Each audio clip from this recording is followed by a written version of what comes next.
Power star Pawan Kalyan അഭിനയിക്കുന്ന സിനിമയാണ് ഉസ്താദ് ഭഗത് സിംഗ് എന്ന് പറഞ്ഞ സിനിമ. അതിൻ്റെ ട്രെയിലർ പുറത്ത് വന്നിട്ടുണ്ടായിരുന്നു.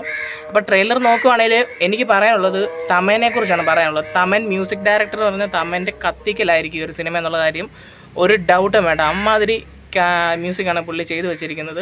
പിന്നെ ഈ ഒരു സിനിമയാണെന്ന് പറഞ്ഞാൽ നമ്മുടെ തമിഴ് സിനിമയായിട്ടുള്ള ദളപതി വിജയ് അഭിനയിച്ച തെറി എന്ന് പറഞ്ഞ 2016 പുറത്തിറങ്ങിയ സിനിമയുടെ ഒഫീഷ്യൽ റീമേക്കാണ്. അപ്പോൾ അതിനെ ബേസ് ചെയ്താണ് പോകുന്നത്. പക്ഷേ എനിക്ക് ട്രെയിലർ കണ്ടപ്പം അതും ഇതുമായിട്ട് തമ്മിൽ ഒരു സാമ്യതയും തോന്നിയില്ല. ആകെപ്പാട് പുള്ളി പോലീസാണെന്നുള്ളൊരു സംഭവം മാത്രമേ എനിക്ക് ഫീൽ ചെയ്തുള്ളൂ. അല്ലാതെ എനിക്ക് ഒത്തിരി അങ്ങനെ ഫീൽ ചെയ്തില്ല. ചിലപ്പോൾ എൻ്റെ കുഴപ്പമാണോന്ന് എനിക്കറിയത്തില്ല.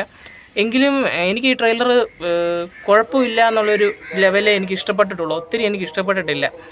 കാരണം എനിക്ക് എന്തോ പവൻ കല്യാൺ ശരിക്കും നല്ലൊരു ഓറയുള്ളൊരു നടനാണ്. പക്ഷേ പുള്ളിയെ ഇതിൽ കണ്ടപ്പോൾ എനിക്ക് അങ്ങോട്ട് എന്തോ ഇപ്പോൾ ലുക്ക് വൈസ് ആണോ എന്തോ എനിക്ക് അങ്ങോട്ട് അത്ര ഒരു ഫീല് തോന്നിയില്ല. കറക്റ്റ് പറയുകയാണെങ്കിൽ ആ ഓജിയൊക്കെ കണ്ടാൽ എനിക്ക് ഒത്തിരി ഇഷ്ടപ്പെട്ടതാണ്. ഓജിയിലൊക്കെ ആണെങ്കിൽ പുള്ളിയുടെ ആ ഓറയും കാര്യങ്ങളൊക്കെ വേറെ ലെവലിൽ ഇന്നൊരു സംഭവമാണ്. അതിൻ്റെ ട്രെയിലർ കണ്ടപ്പോഴുള്ളൊരു ഫീലൊക്കെ ആണെങ്കിലും ഭയങ്കരമായിരുന്നു. പക്ഷേ ആ ഒരു എക്സ്പെക്റ്റേഷൻ, അതായത് ഒരു ട്രെയിലർ കണ്ടിട്ട് നമ്മൾ ഈ സിനിമയ്ക്ക് പോകാനുള്ളൊരു എക്സ്പെക്റ്റേഷൻ നൽകാൻ ഈ ഒരു ട്രെയിലറിന് സാധിച്ചിട്ടില്ല എന്നാണ് എനിക്ക് തോന്നുന്നത്. മാർച്ച് 19 ഈ ഒരു സിനിമ പുറത്തു വരുന്നത്.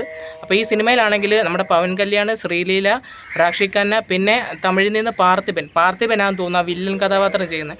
അപ്പം ഇങ്ങനെയാണ് ഇതിൻ്റെ ഒരു കാസ്റ്റിങ്ങും കാര്യങ്ങളൊക്കെ. എന്തായാലും നന്നായിട്ട് വരട്ടെ. ഹിന്ദിയിലാണെങ്കിൽ അവരെടുത്തിട്ട് പാളിപ്പോയി തെറി. തെലുങ്കിൽ നന്നായിട്ട് വരട്ടെ എന്ന് ആശംസിക്കുന്നു. പക്ഷെ എനിക്ക് കണ്ടിട്ട് അങ്ങോട്ട് ഒരു കൺവിൻസിങ് ആയിട്ടുള്ള സാധനമായിട്ട് തോന്നുന്നില്ല. നിങ്ങളുടെ അഭിപ്രായം എന്താണെന്നുള്ളത് നിങ്ങൾ കമൻറ്റ് ചെയ്യുക.